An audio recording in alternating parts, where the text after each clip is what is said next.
E queria começar por agradecer a vossa presença e a atenção que me dispensem e agradecer também aos responsáveis pela revista, ao diretor que não se assume e aos restantes, o facto de me terem convidado para vir aqui assim dizer qualquer coisa acerca desta questão da teoria, os usos da teoria na escrita da história. Eu confesso que fiz vários esquemas sobre como é que havia de organizar isto e acabei por preferir um esquema que eu julgo que é mais ameno, isto é, esquemas muito teóricos e depois realmente disse, não, mas porquê é que eu não conto simplesmente as coisas tal como elas se passaram, como bom narrativista? Vou contar como as coisas se passaram, nomeadamente o que me tem acontecido, eu aqui sou apenas um exemplo, a propósito disto da teoria do papel na história. E justamente começo por umas historietas, mas que eu acho que no fundo servem para perspectivar a questão. Eu nos últimos 4 anos, desde que me reformei mais ou menos, resolvi escrever um livro, assim como uma espécie daquelas colchas da avó, coisa de trabalho lento, minucioso, e que fica para os netos. E disse, pronto, vou escrever um livro com uma coisa que seja útil. E pensei no que é que poderia ser útil. Como já orientei muita gente, vou a muitos júris, doutoramento, uma coisa que sempre fez um pouco de impressão, e em que eu achava que podia, e continuo a achar, que podia ajudar um bocadinho, é que as pessoas da história e mesmo os juristas que trabalham sobre aquilo em que eu normalmente trabalho, história das instituições, história do direito, realmente tinham um problema grave. É que não sabiam muito pouco do direito e das instituições. O que produz resultados, às vezes, devastadores. Porque um tipo quer fazer uma história sobre sesmarias, ou sobre, sei lá, o morgado. Bem, tem que saber mais ou menos o que é, senão não dá. E como não há realmente, não há dicionários sobre isso, a não ser dicionários mais antigos, se isto ainda existe, fazem o pior que podem fazer. Vão os juristas da atualidade, veem como é isso hoje, as chamarias estão tramados, não há. Mas outras coisas, casamento, comunhão de bens. Há um jurista qualquer aí, veem como é e depois transplanta para o futuro. Ainda me recordo de um colega que, querendo estudar a estrutura administrativa portuguesa no século XVI, bem, já lá vão uns anos largos, bem, eu comecei por ler o Marcelo Caetano, para ver como era isto a administração pública. Começaste mal, não é? Por ser o Marcelo Caetano, é que realmente vais lá ver qualquer administrativista de hoje, vais ver, digamos, toda uma moldura e uma lógica de exposição e de reconstrução e de descrição das instituições que não tem nada a ver com aquela sobre a qual tu queres trabalhar. Bom, e eu pensei isso, ora, que isto é uma coisa que eu posso fazer bem, porque conheço bem as fontes, século XVI, século XVII, e tal, conheço isso bem, sei manejar, sei as manejar, embora seja uma literatura muito extensa, e livros muito indigestos, sei manejar aquilo, domino a língua em que estão escritos, de modo que aqui está uma coisa para eu fazer ao sarau. Vou fazendo disto, não me exige muito esforço mental, não sei se já serei capaz, no fundo é uma coisa mais ou menos descritiva, e vou ver se consigo manter isto mesmo num nível descritivo, sem grandes teorias. Porque se eu quero que as pessoas saibam o que são as instituições, se eu envolvo as instituições numa espécie de vol-au-vent inchado de teoria da história, as pessoas acabam por saber teoria da história, mas não sabem as instituições. Portanto, vou fazer isto mesmo simples. Até pensei, vou fazer um dicionário. O dicionário não tem teoria nenhuma. Põe os nomezinhos lá por ordem alfabética, nem é preciso teoria para ordenar, tumba, e escrevo aquilo tudo. Depois a questão da história do dicionário, ainda andei com ela na cabeça, ainda tenho lá uma lista das entradas, mas disse, talvez possa fazer qualquer coisinha um bocadinho diferente, dizendo coisas que num dicionário não é fácil dizer, que é relacionar os verbetes um com o outro. O que é que tem a ver ofício com benefício, jurisdição eclesiástica com jurisdição temporal, etc. E esta relacionação num dicionário é difícil, vou fazer um livrinho. Mas, repeti-me várias vezes bem a mim próprio, vou fazer um livrinho sem teoria, a descriçãozinha pura. Portanto, eu vou às fontes, vejo o que é que elas dizem e conto aquilo que eles dizem, sem mais. Bem, os problemas começaram logo. Os problemas não teóricos, porque eu não queria problemas teóricos, mas os problemas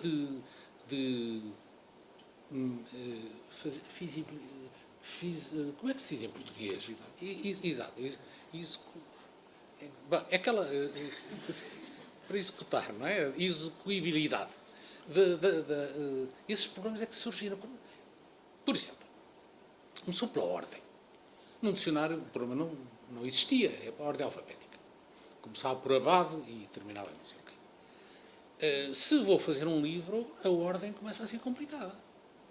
Porque, se vou seguir a ordem deles, é uma ordem que nos parece desordem.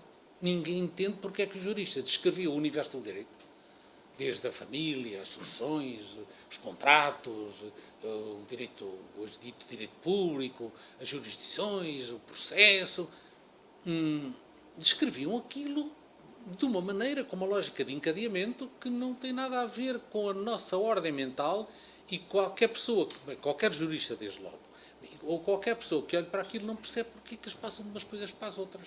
Estão calmamente a tratar de jurisdição e depois aparecem os escravos. Porquê é que aparecem aqui os escravos? Ou estão a tratar, por exemplo, das manumissões e aparece o testamento. É certo que as manumissões podiam ser em testamento. De modo que isso não pode ser isto, tem que arranjar outra ordem. Houve um alemão, que eu ainda conhecia, já morreu há bastante tempo, que nos anos 70 fez uma coisa deste género, mais para o direito. Isto trata-se do direito quinhentista e seiscentista, sobretudo seiscentista. Fez uma coisa deste género para a Alemanha.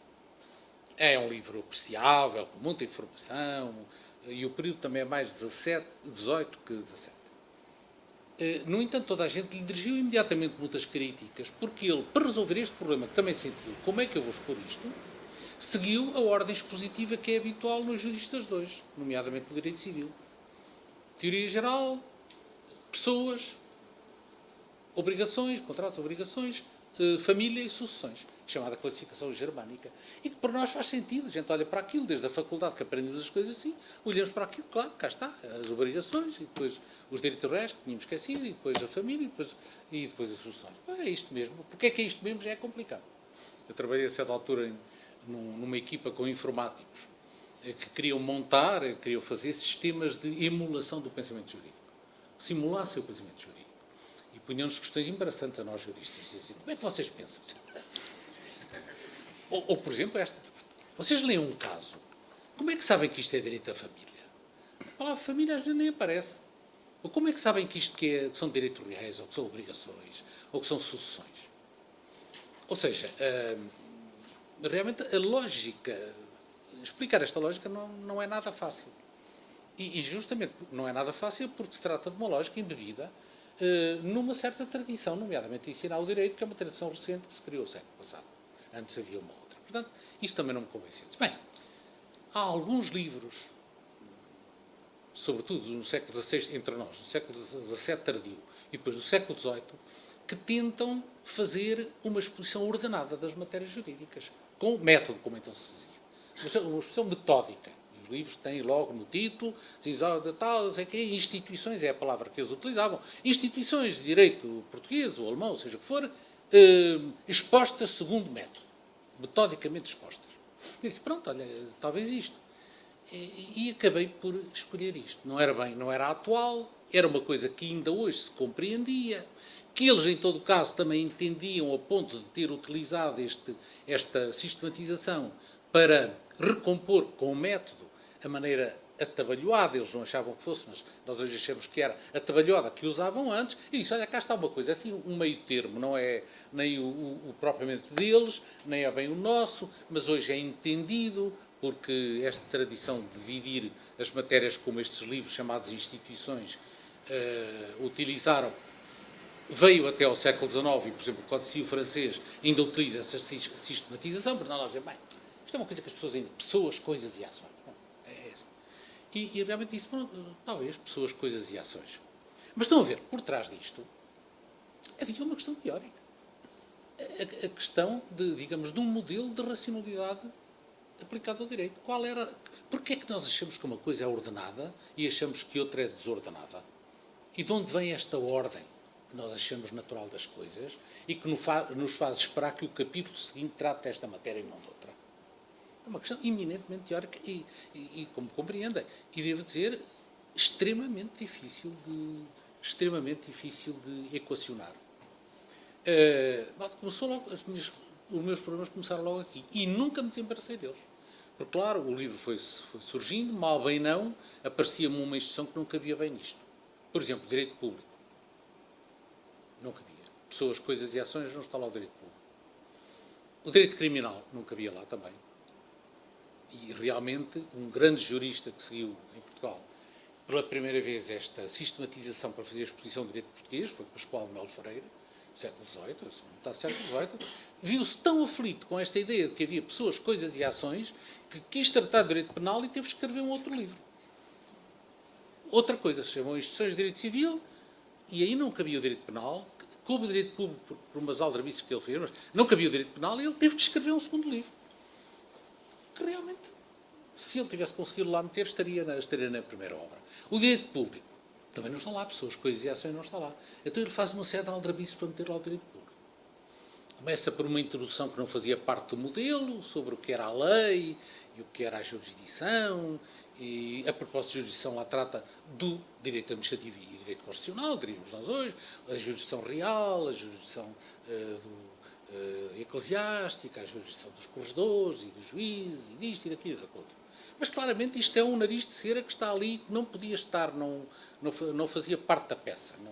E de resto, os primeiros que utilizam este método não conseguem lá meter o direito público, e isso é uma das razões, vejam como na verdade o desenvolvimento dos saberes não tem muito a ver com uma racionalidade ou capacidade de refletir.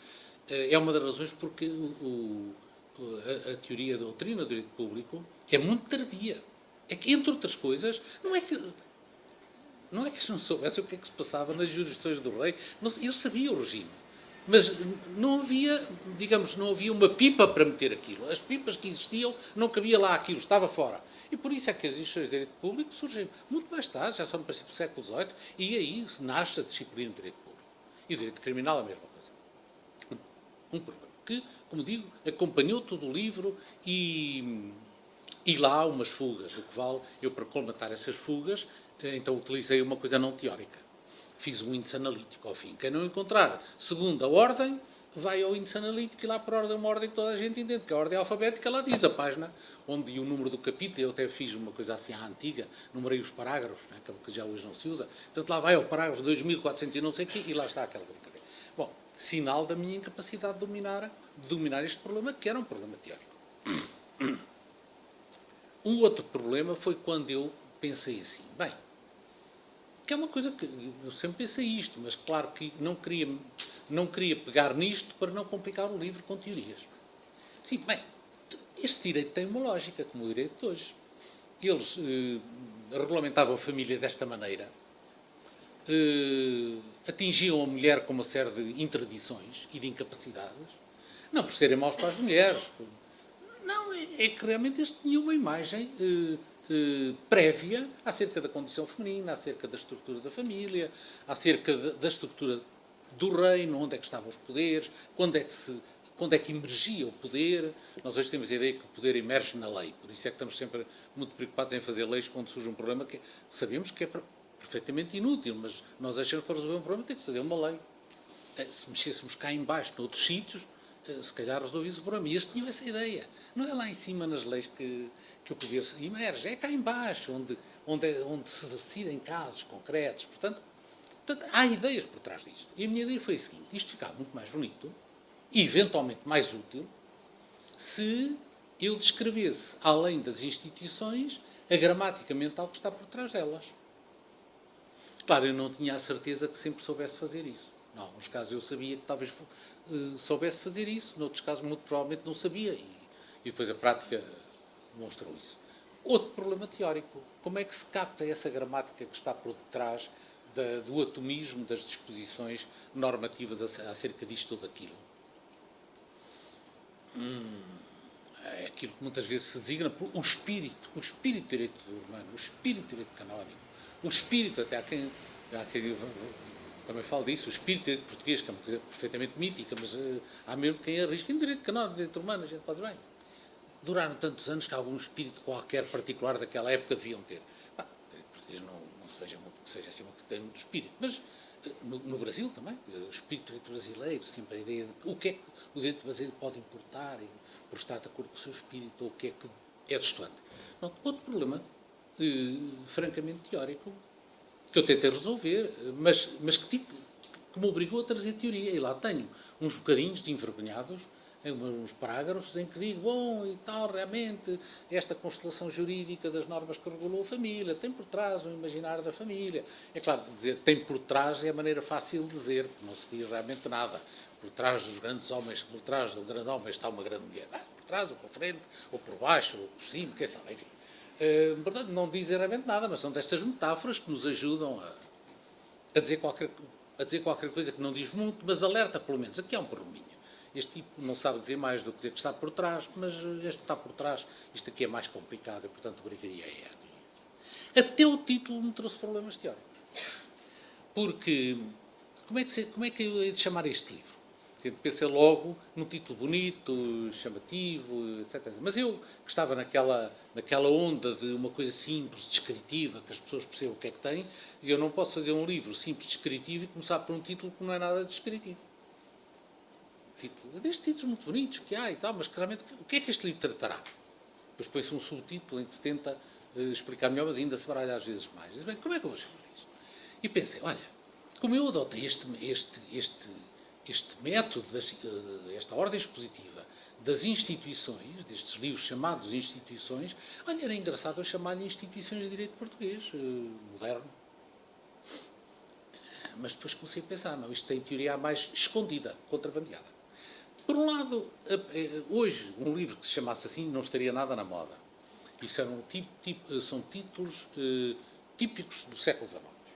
Instituições de Direito Civil, Guilherme Moreira, 1906, Instituições de Direito Civil Português, Coelho da Rocha, 1845, e outras, assim, no Brasil, há muitos também. Isto são livros aí dos 40, 50 e depois.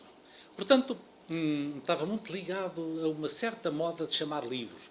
E podiam achar que eu que era um abencerragem lá do tempo do Coelho da Rocha, que continuava a escrever. Ele já reformado, mas continuava a escrever.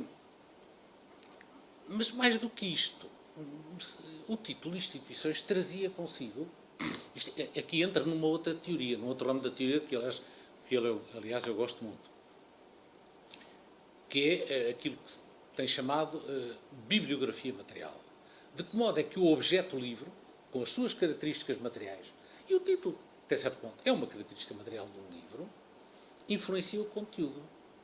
Como é que nós, fazendo um livro pequeno ou um livro grande, fazendo um livro com notas de rodapé, ou fazendo um livro sem notas, ou fazendo um livro com as notas ao fim, no fundo, não só pré-orientamos a leitura do livro, isso é muito claro, tipo tem um livro sem notas, ou melhor, com notas, mas que não estão no rodapé, a leitura é totalmente diferente. Eu agora estive a ler um desses e realmente a leitura é totalmente diferente, porque nós, quando temos as notas cá em baixo, os olhos estão permanentemente a cair para a nota, nós lemos a nota, perdemos o fio do discurso, a leitura fica totalmente diferente. De modo que esta ideia de que a materialidade do livro, incluindo o seu título, que predetermina a leitura e predetermina a criação, já dei aqui o exemplo do direito público, direito criminal, uma certa estrutura pensada do livro não permite falar de certas coisas, ocorreu-me agora também. Comecei a pensar, como estes livros, chamados instituições, o que é que insinuavam? E que efeitos tiveram sobre o conteúdo do direito? É uma ideia bastante heterodoxa. Não é minha esta ideia, não. Aprendi de outros, mas é uma ideia bastante heterodoxa para o leitor comum e, sobretudo, para o jurista. Está convencido que os textos são meios transparentes de transmitir o pensamento. O texto não conta nada. O texto é como se não estivesse lá, não conta.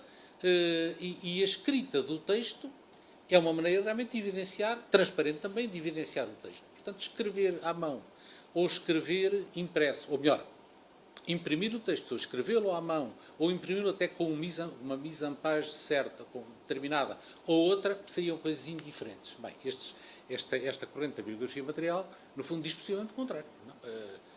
A mise-en-page, digamos, o aspecto formal do livro, determina a escrita e a escrita determina o pensamento.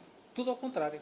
O que quer dizer que para uma teoria da criação literária, dos saberes, ponha no centro de tudo o autor, esta teoria é altamente subversiva. Na verdade, conta mais o tamanho do livro, o título, o tipo de letra, a disposição da página, do que o pobre do autor que esteve a escrever o livro. isto parece um bocado pôr a história, pôr o carro adiante dos bois. O homem ainda nem sabia como é que o livro ia ser encadernado e de que tamanho é que ia ser impresso. Não, já sabia. E como é que isto o influenciou?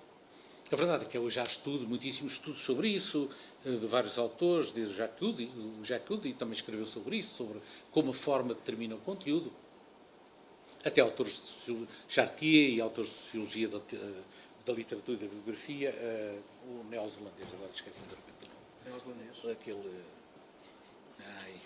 daqui a bocadinho já digo. É um autor bastante conhecido, mas agora varreu-se totalmente. Desculpa? Mackenzie, exatamente. Este Mackenzie, que de facto eu não sei se ele já morreu, deve ser muito velhinho já. Mas, enfim, tem estudos magníficos sobre como é que a forma influencia o conteúdo. Bom, e eu comecei a pensar nisto. Se eu chamar a isto de instituições, para além de ter aquele probleminha lá com os tipos do século XIX, eu não vou reproduzir aqui uma certa pré-imagem do livro. Dar este título a um livro não implicou na história deste saber, não implicou certas coisas quanto ao seu conteúdo. Claro que implicou. Claro que implicou e este título começa a aparecer no século XVI e aparece mais por razões externas, formais, do que por razões internas. Eu explico talvez melhor. Claro que instituições, que a palavra quer dizer instruções, a palavra latina quer dizer instruções, tinham um certo conteúdo, apontava para um certo conteúdo. E esse conteúdo era uma obra escrita à maneira de uma obra de introdução que expunha os princípios mais gerais e fundamentais de um saber e depois deduzia daí conclusões para casos particulares. O exemplo de um livro assim era os Elementos de Euclides. E claro, a geometria. E por isso é que este método de expor assim, segundo um sistema, começando pelos princípios mais gerais e depois terminando nas conclusões mais particulares, foi chamado, por exemplo, os Estatutos Pombalinos da Universidade de 1772, a Reforma dos Estudos Jurídicos, chama isto o método geométrico. Porque realmente vinha lá dos elementos. Elementos também os juristas usam. Elementos, ainda aparecem para aí livros. No Brasil, para os concursos, lá pelos concursos para funcionários públicos, elementos de direito administrativo, elementos de direito tributário, elementos de direito não estou a lembrar do nome que os nossos colegas brasileiros utilizam, elementos de direito ambiental, elementos, quer dizer, os princípios básicos. Portanto, havia razões de conteúdo para dar este título às obras. E não sei se eram as minhas. Porque justamente uma das dificuldades que eu tive no texto foi isolar no amontoado enorme de disposições sobre os ramos de direito, isolar os tais elementos, a tal lógica que estava por trás e que dava ordem ao conjunto. Portanto, quer dizer, eu não me convinha muito chamar-lhe isto, porque de facto eu não tinha sabido fazer isso, não ia saber fazer isso. Portanto, chamar elementos era no fundo, propor ao leitor que eu lhe ia começar pelos primeiros princípios e depois ia caminhar até aos detalhes das instituições, e eu realmente não ia fazer isso. Eu ia expor de uma forma o mais limpo possível os detalhezitos e, se pudesse, e levava-me aos princípios. Mas depois ainda tem outro aspecto engraçado. O nome aparece porque se torna moda. Isso vê-se perfeitamente. Começa por aparecer nos livros de retórica, instituições. E caiu no goto dos leitores. E então começam a utilizar a palavra instituições no título e a palavra método apenas para vender, digo eu. Apenas para vender, porque às vezes aquilo não era bem aquele sistema, não estava. E de método às vezes não tinha de método, como eles o entendiam, não tinha rigorosamente nada. Mas aquilo eu até admito e li qualquer coisa sobre isso. Muitas vezes eram os editores que diziam, sei lá, porquê você, em vez de chamar-lhe ad legem Juliam de matrimónios, não lhe chama elementos ou instituições de direito da família? E o homem disse, está bem, quer dizer, os juristas não estamos habituados a isso. Ad legem Juliam parece mais claro e tal. Mas que não. Instituições, elementos e tal. De modo que a escolha do título também tinha problemas teóricos por trás. De modo que eu aí, acedendo a um estilo narrativista, chamei mesmo ao livro Como os Juristas Viam o Mundo, 1550 a 1750. Quer dizer, mais clarinho e mais honesto não podia ser. Mas isto envolveu um problema teórico. Envolveu um problema, ou melhor, neste caso, a recusa de um problema teórico. Pertencimento à recusa de um problema teórico. Os mesmos tipos de problemas tenho agora. Porque o livro acabou, tive que arranjar outra coisa. A colcha acabou, tive que fazer agora uns naprons. Agora não fui bom, um naprons. E posso um convite, né? Resolvi fazer uma coisa sobre litigiosidade, justiça, litigiosidade no século passado. A questão do banditismo, a questão da centralidade ou não dos tribunais, a questão da criminalidade, das variações regionais da criminalidade. E, de novo, disse, vou descansar de teoria agora, porque agora é ir para o diário do governo, é ir para a Torre do Tom, para o Ministério da Justiça, se conseguir encontrar as coisas, porque o fundo nunca foi organizado, é ir para o diário das Cortes, e, sobretudo, estava muito interessado em elementos estatísticos. Fatos. E encontrar números e fatos e tal. E iludi-me, novamente estou aqui, sem teoria nenhuma. Isto agora é que vai ser. Está, só fatos. Então, bom, sei que é fatos. Mas começa logo por este problema. O que é que eu ia fazer com aqueles factos todos? Bem, eu, na verdade, o que queria fazer era, a propósito daqueles factos todos, contar um aspecto da história do sistema político do século XIX. E muitos dirão, homem, você começou do lado errado. Então você quer estudar o sistema de controle e vai estudar os que não obedeciam, os criminosos, os bandidos, fora de lei. Fora de lei! Você que vai começar por estudar a lei estudando os fora de lei. Por amor de Deus! Bom, começa aí logo um problema. Tem que pensar bem. Realmente, porquê é que eu vou para aqui?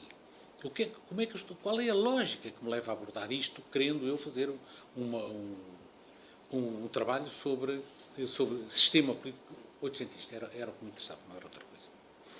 Depois, é um problema, e era um problema gordo.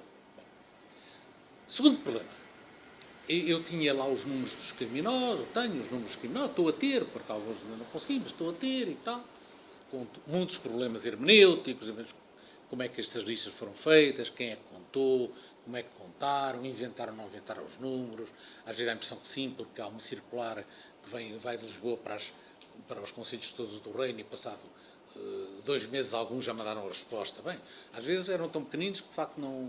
Mas isso pressupunha uma coisa que nós hoje achamos normal, que tinham lá os arquivos, já tinham lá os dados. Não tinham aquilo. O arquivo do tribunal era um monte de processos num canto da sala, portanto teriam que ir lá ver o que é que lá estava, o que é que tinha sido condenado. Portanto, e no fundo os resultados apareciam logo. Portanto, há ali uma série de coisas.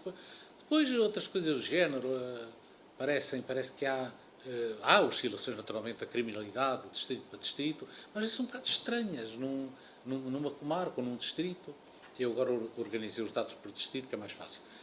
Num distrito aparece uma quantidade de crimes que não aparecem não. Crimes religiosos. Desde logo nos meados do século XIX, aparecerem crimes religiosos é uma coisa um bocado complicada. Esquisito. Crimes religiosos como? A Constituição tinha lá a liberdade da religião e tal. Crimes religiosos como? Bem, depois por umas notazinhas que foi ao lado de alguns mapas, eles dizem, põe um azinho, depois põe à margem. Roubo cometido em igreja. Pronto. Já estamos a entender que isto não é bem crime religioso. Eles classificam, mas é engraçado como é que classificam de crime religioso, também não é inocente. Não classificam como roubo. Classificam como crime religioso. Uma categoria que teoricamente nem existia. Estes problemas assim. Mas depois eu tinha mais dados. Vou tendo mais dados. Vou tendo dados sobre a população. Vou tendo dados sobre indicadores da riqueza económica de uma zona. Vou tendo dados sobre o aparelho burocrático.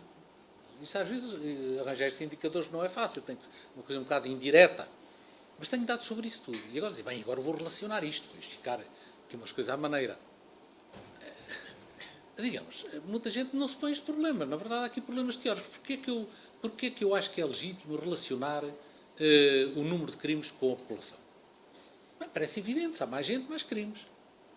Bem, mas há crimes que não aumentam na razão direta da população.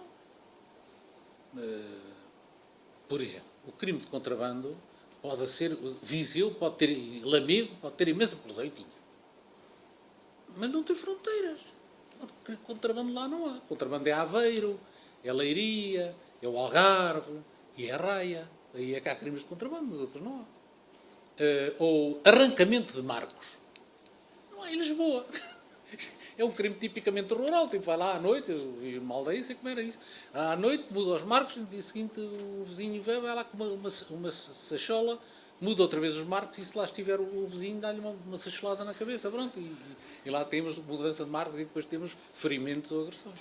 De modo que em Lisboa não há disto. E também no país há mais onde a propriedade for pequena e menos onde a propriedade for grande. Portanto, aí falta-me um indicador sobre a dimensão da propriedade. Ou, sei lá, crimes que parece que são demograficamente aleatórios. Sodomia. Não é certo que varie com o número, com o conteúdo da população. Há mais gente logo. Não é bem assim, pode-se relacionar com outras coisas, que não sei bem quais sejam, mas diz logo com fatores culturais. Suicídio. Nós ainda hoje dizemos no Alentejo há muitos suicídios. Eu, por acaso, já vejo nos meus dados que no Alentejo realmente havia já muitos suicídios. Não é porque houvesse muita gente. Há muita gente que suicida-se muito para deixar espaço aos outros. Não, realmente até há pouca gente. Suicida-se. De modo que aí tem outro tipo de problemas teóricos. Eu tenho que arranjar uma teoria que, no fundo, me habilite e me autorize e dê sentido a que eu faça certos relacionamentos ou não os faça. E depois, portanto, isto é teoria. Pressupõe uma teoria sociológica do crime, pressupõe, enfim, sobre o desvio, etc. Até sobre práticas administrativas. Há crimes que, na verdade, não existem. O facto de aparecerem mais nas listas não quer dizer que se praticassem mais, mas as autoridades estavam mais atentas àquele crime do que naquele sítio, do que noutro, ou do que em anos anteriores. Há uma certa altura que claramente está na moda o crime de assalto na estrada. Salteadores, né? Bandidos salteadores. E isso corresponde, na verdade, a uma especial atenção por isso.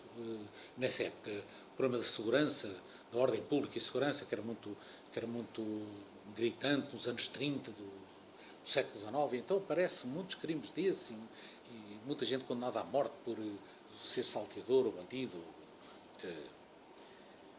E depois uma outra teoria que ainda aqui me aparece. Tá bom, eu vou relacionar estas variáveis, estas séries, umas com as outras.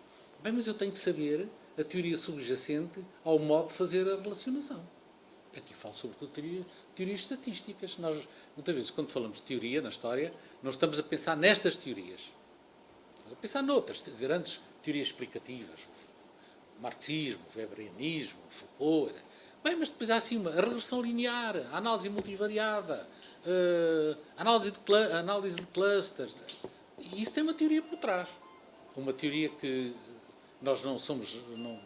eu, pelo menos, não a sei até ao último, não sei até à última explicação, porque hoje há programas que fazem aquilo. Tipo, basta que saiba um bocadinho para saber interpretar os resultados. Mas tem que se trabalhar com teoria. De modo que isto é para dizer, estes exemplos todos tirados da minha vida mais recente, quando for menos 5 da meia hora... já vou cá. Era apenas para provar o seguinte. A teoria, nós fazemos teoria como respiramos. Nós, historiadores, toda a gente, quem conta um conto, não só acrescenta um ponto, como faz uma teoria subjacente. É inevitável. Agora, aqui a grande distinção é entre os que estão conscientes disto e que verbalizam isto e os ingênuos ou hipócritas. Isto é, os que dizem que contam a história tal como ela se passou. Alguns são, por e simplesmente, ingênuos. Acham que aquilo é a mesma história como realmente se passou. Outros são hipócritas, porque muitos deles até se vê porque na sua obra já vieram da teoria e agora estão no narrativismo. Mas já foram teóricos chatos, aborrecidos, ainda por cima dogmáticos, porque tinham teoria sem factos. Estou-me a lembrar de pessoas concretas, não vou dizer os nomes. Teoria sem factos, uns chatos.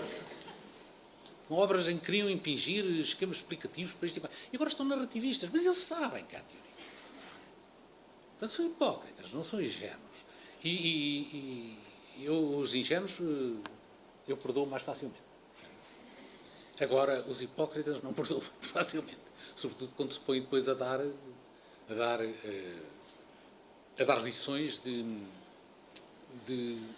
bom senso. É preciso escrever com bom senso. É preciso escrever coisas que a gente entendam. Anda esta gente a viver à custa do orçamento, para fazer para aqui umas elaborações teóricas que ninguém entende, este tipo de anti-intelectualismo que hoje se vive tanto, os americanos não sabem porque chamam isto de filistinismo, não sei porque é que a palavra filistino, o que é que tem a ver com filho, os filhos, não sei. Mas isto está hoje muito na moda, assim, não, temos que fazer uma coisa popular, uma coisa que as pessoas entendam, e portanto é contar a história como ela realmente se passou. A história como ela realmente se passou é a história como foi reconstituída por uma teoria inconfessada que está na cabeça do narrador. E que às vezes é particularmente patente. Eu tenho que resistir a falar em nomes, mas há um colega historiador, que já foi meu colega de instituição, que realmente num certo período, agora leio menos porque não leio o jornal, assim, no jornal onde escreve, que via-se a narrativa histórica dele variava com a narrativa dele sobre o presente. Via-se isso perfeitamente. Olha, este é o Ianes. Olha, este é o Mário Soares. Olha, este é o Cardia. Ou este é, enfim, olha, este é o Mel Antunes. Isso perfeitamente. A teoria que ele não tinha era a teoria que ele tinha para tudo, inclusivamente para a história contemporânea. E, de facto, a maior parte faz isto pressupondo, naturalizando questões que não se podem naturalizar. Por exemplo, parece evidente, eles têm como evidente que aquilo que está antes influencia o que está depois.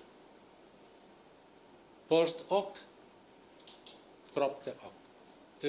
Depois disto, logo, por causa disto. O antecedente, que é um modelo de narração biográfica que nós utilizamos para a nossa vida, mesmo falsando a nossa vida, reconstruindo permanentemente a nossa biografia. Já em pequenino cantava na banheira, portanto hoje sou um cantor. Quer dizer, não tem relação nenhuma, nada, é cantor por outra razão qualquer, mas não é por cantar na banheira, nada disso. Bom, ignorando desde logo uma coisa que nos parece essa sim contra a natura, que os factos posteriores podem influenciar os factos anteriores. Na verdade, ignoram a lógica prospectiva. Nós, muitas vezes da nossa vida, praticamos, ou estratégias seguimos, em função de uma coisa futura e não acontecida. Às vezes deixamos, porque as coisas não vêm a acontecer. Mas realmente, na causa dos nossos comportamentos, não está o passado. Está uma projeção, uma antecipação do futuro. Portanto, a lógica é já ao contrário, para não cair naquela lógica finalista de Aristóteles. A girafa tem o pescoço comprido, tem que comer lá as folhinhas verdes que estão no topo das árvores. Isso é que era mesmo do fim para o princípio. Isso não é fácil. Hoje temos essa ideia, mas que há uma lógica retrospectiva, isso há. E isso hoje, de um modo geral, é tido como contra a natura. Como há a lógica da sincronia. A lógica sistémica, isto é, estando as coisas como estão num certo momento, o valor de umas é causado não por o que esteve antes, não por o que havia antes, mas por aquilo que... Por exemplo, tabuleiro de xadrez. O valor das peças depende da situação das outras peças naquele momento e não da jogada anterior. As jogadas anteriores, enfim, há uns que vão apontando, mas já passaram. Agora, o valor de cada peça é causado sincronicamente, não é causado diacronicamente. Portanto, tudo isto são formas de ligação de factos que realmente são ignorados por esta história que naturaliza formas multi-elementares da narração, muitas vezes tirada realmente da maneira que nós temos de contar a nossa própria história. E vou terminando. Porque o que se me pediu foi o seguinte, os usos da teoria na história. Eu, no fundo, fui ilustrando isso com estas experiências minhas.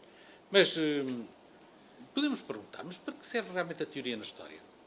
Bom, a teoria serve para reforçar... Bem, desde logo, a teoria serve, em primeiro lugar, para desmistificar a evidência. Para fazer uma história anti-intuitiva. Nós temos a ideia que muitos saberes são anti-intuitivos, não é? Nunca vi intuitivamente o Sol anda à volta da Terra, mas na verdade diz Zeus, astrónomos, nunca nós com certeza teve ocasião de provar isso, ainda permanece uma certa dúvida em mim a esse respeito, mas dizem os astrónomos que não, que é ao contrário, que é a Terra que anda à volta do Sol. E muitas outras coisas são anti-intuitivas. E criou-se um pouco esta ideia que realmente a história como saber científico é tanto melhor quanto mais anti-intuitivo for. De modo contra o que querem os narrativistas. O que explica melhor é aquilo que parece menos que explica. É aquela explicação que parece menos natural, menos intuitiva, que se vê menos. E por isso é que os dados estatísticos não se veem, são os melhores. As curvas e as tendências que não se veem, são os melhores. Os dados seriais que não se veem, as multidões que não se veem, nós vimos indivíduos, não vimos multidões, os comportamentos massivos, são os melhores para a explicação histórica. Aqui há elementos de verdade, há elementos míticos também nisto, mas é um possível uso da história. É uma possível explicação do interesse da teoria. Outro deles é aumentar a explicabilidade da história. Há coisas que não se conseguem explicar, a não ser pela teoria, como tentei documentar, dar exemplos há pouco. E, portanto, a teoria, para além de desmistificar a ingenuidade, para além de desmascarar a hipocrisia, para além de ganhar distanciação perante o senso comum, e isto eu dou uma grande importância a isso, eu sou muito contra o senso comum. Acho que o senso comum embrutece-nos, torna-nos acríticos, e qualquer coisa que abana o senso comum para mim já é bom, independentemente de se poderia ser tão mitificador como o senso comum, mas ao menos é outra mitificação, já nos obriga a problematizar. De modo que a teoria acrescentaria uma inteligibilidade reforçada na história.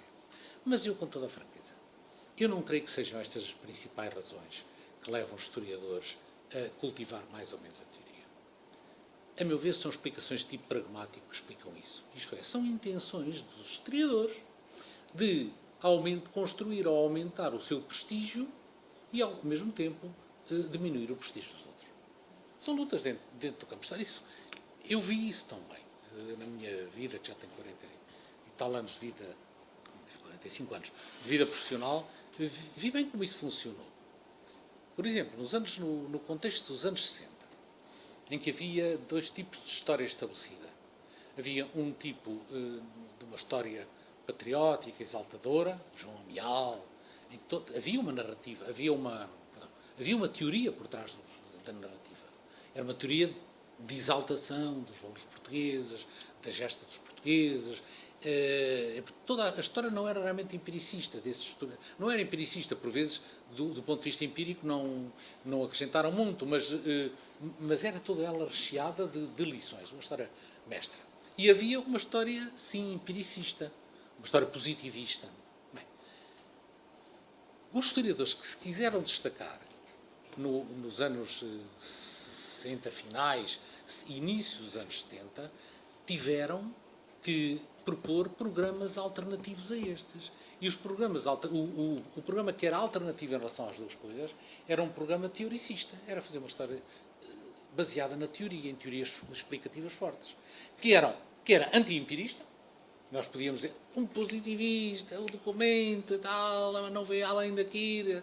E que era também anti-mítica. Era uma história que era científica. Por trás não tinha os mitos nacionalistas, tinha uma ciência. Normalmente, aí, nessa altura, mais Marx que Weber. E realmente, isto, no fundo, essa história tornava-se muito apetecível para quem escrevia, possivelmente, mas sobretudo para quem a lia. Porque, no fundo, distanciava, cortava com modelos estabelecidos, propunha novas maneiras de ver, era nesse sentido muito estimulante, embora, passado que foi essa onda, nós hoje olhamos para algumas dessas obras teoricamente musculadas e realmente são obras muito dogmáticas, porque não têm muito mais que a teoria. Pessoas que eu gosto imenso, já posso até dizer os nomes, porque, enfim, o Armando Castro, pessoa encantadora, que fez um trabalho monstro, um trabalho enorme de recolha de dados e de elaboração. A História Económica em Portugal, os 12 volumes. Pessoa encantadora, de uma modéstia, mas realmente nós hoje praticamente não se cita.